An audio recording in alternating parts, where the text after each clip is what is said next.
क्या आपने कभी महसूस किया है कि आप एक भीड़ भरे कमरे में खड़े हैं, सब हंस रहे हैं, बात कर रहे हैं, लेकिन आपके अंदर एक अजीब सी खालीपन है, जैसे कोई आपको समझ ही नहीं रहा। हम अक्सर अकेले होने से डरते हैं। हम फोन उठाते हैं, स्क्रॉल करते हैं, किसी को मैसेज करते हैं, सिर्फ इसलिए ताकि हमें खुद के साथ न बैठना पड़े। पर क्या होगा अगर मैं आपसे कहूं कि आपका अकेलापन, लोनलीनेस, असल में आपकी सबसे बड़ी ताकत बन सकता है।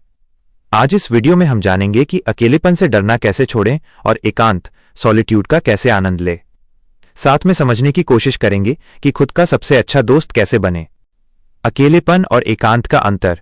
लोनलीनेस, अकेलापन, ये एक सजा जैसा लगता है।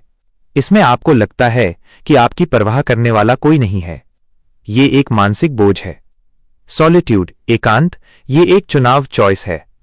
ये वो समय है जब आप खुद से मिलने के लिए दुनिया से कट जाते हैं।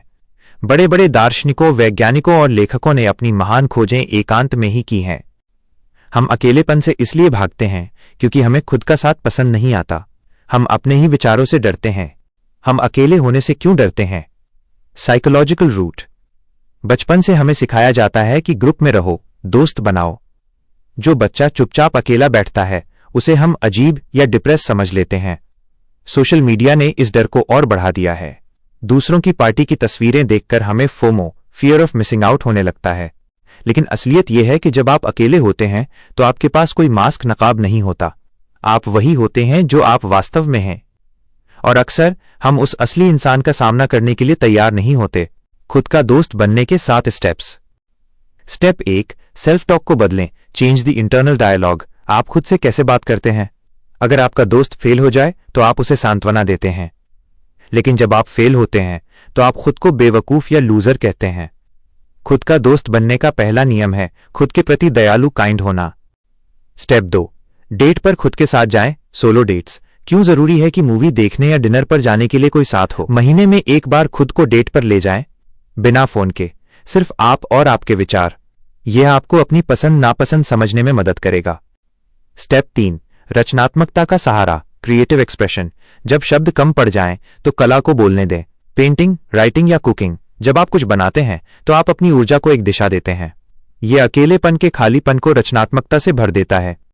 स्टेप 4, डिजिटल डिटॉक्स का महत्व। फोन का शोर बंद करें। जब आप लगातार दूसरों की लाइफ देख रहे होते हैं तो आप अपनी लाइफ से कट जाते हैं। हर दिन 1 घंटा नो फोन जोन रखें।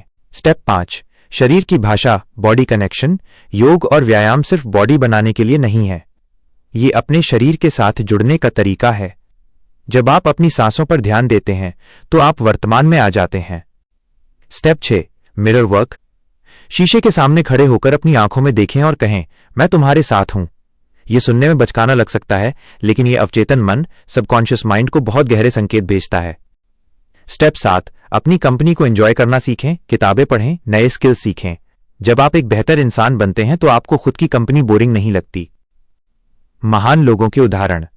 निकोला टेस्ला कहते थे, अकेले रहो, यही आविष्कार का रहस्य है।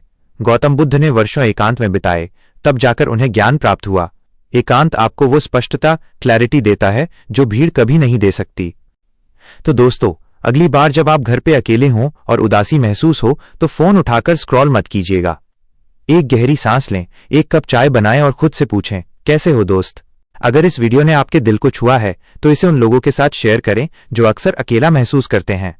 लाइफ सॉल्यूशन परिवार का हिस्सा बनने के लिए सब्सक्राइब करें।